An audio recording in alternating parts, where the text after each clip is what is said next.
I just want to remind you guys that Halloween is coming. Hey, this week at Coffee and Tools, a big shout out to a fellow by the name of Jake. He's in North Georgia. He's talking about restoring or rebuilding a really old pickup truck. I think the thing is from like the 30s. It's been laying around for more than 20 years on the side of a mountain. And he dug it out a few weeks ago apparently and got it running and moved it back and forth, which is huge for a truck that's this old. All the best of luck with that project, and man, I hope to see more of it in the future. Meanwhile, at Coffee and Tools today, I thought we'd have some fun. I'm going to do a Craftsman counterfeit game and also a mystery screwdriver missing game today, just for some fun, because I've got a lot of other projects going on that we're going to be shooting, but right now we're kind of stuck in between schedules. So I thought, you know, this is something that happened when I moved here. And I noticed, I went through my tools carefully and there was something missing. So I started realizing, I wonder how many people would notice that this was wrong and that was missing. So here we go.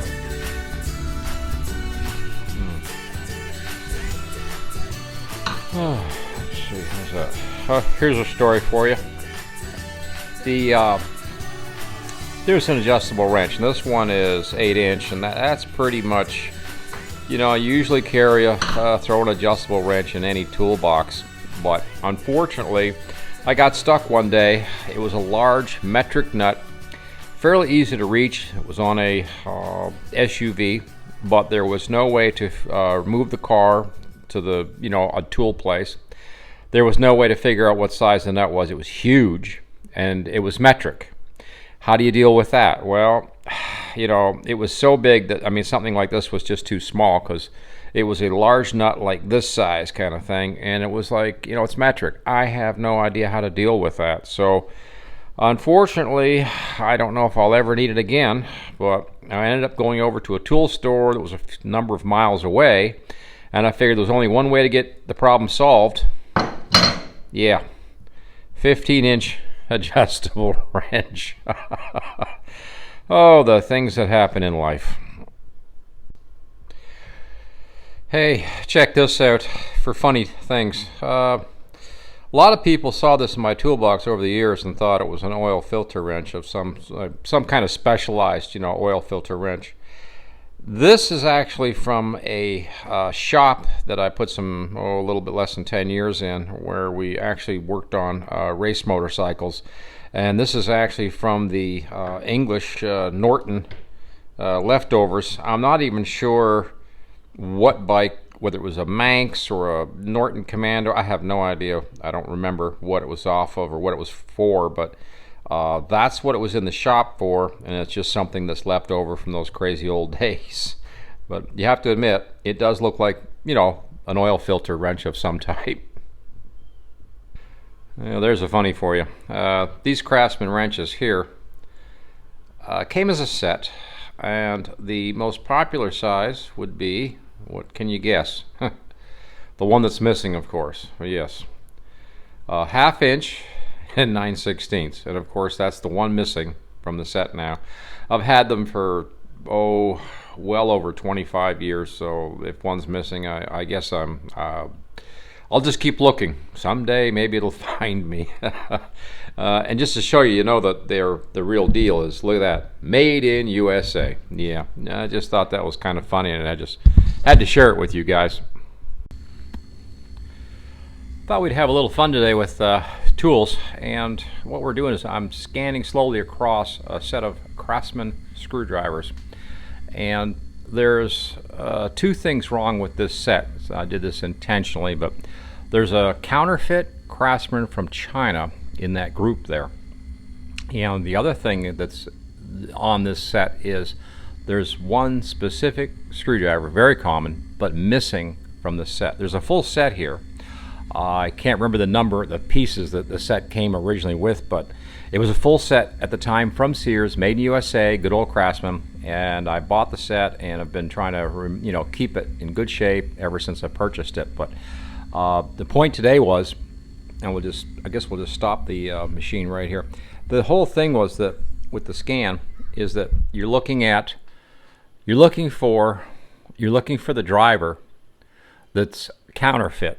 And if you can guess which one it is, I'd say that you're a true Craftsman screwdriver aficionado, because there's one wrong, and it's totally counterfeit and made in China. In fact, I'm going to bring it up close so you guys can have a good look at it. The tools in question was the number 2 Phillips. Obviously was missing.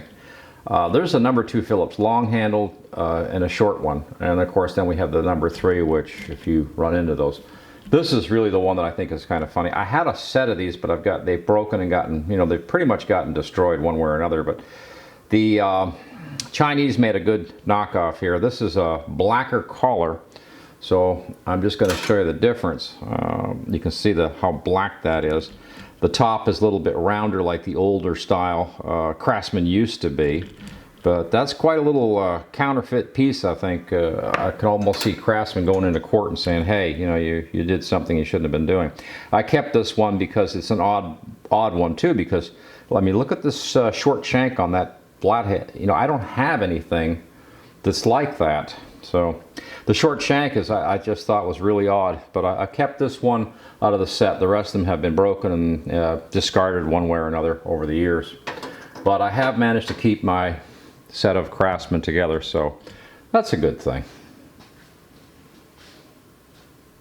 Made in USA, Craftsman. I'm really sort of glad. Way back, I made a decision one day. I said I'm going to go out and buy a complete new set of drivers and get rid of every screwdriver that is miscellaneous or mixed up or laying around. Now I do keep a couple of specialty drivers, and I guess I'll just pull this one out because it's been with me forever. But this is an SK. Excellent quality.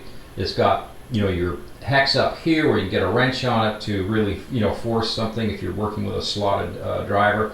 So this has been a really good boy. So I've kept it all these years. But I kept the one Craftsman knockoff just for reference. And sometimes when somebody comes by the garage and visits, I'll show them and say, now there is a counterfeit Craftsman from China. The set layout right now is not very good, but it takes almost the whole workbench when you peg them up like this. I guess there's other ways to, you know, keep your screwdrivers, but I really like my tools to be laid out in some kind of organized fashion. So this is what I've done in the past, and since I moved in the last couple of months, I reset and put everything back up again. But hey, this is fun because, like I said, if you notice the number 2 Phillips was missing, you are a hyper super Craftsman screwdriver aficionado. And thank you for watching Coffee and Tools. Like always, over and out.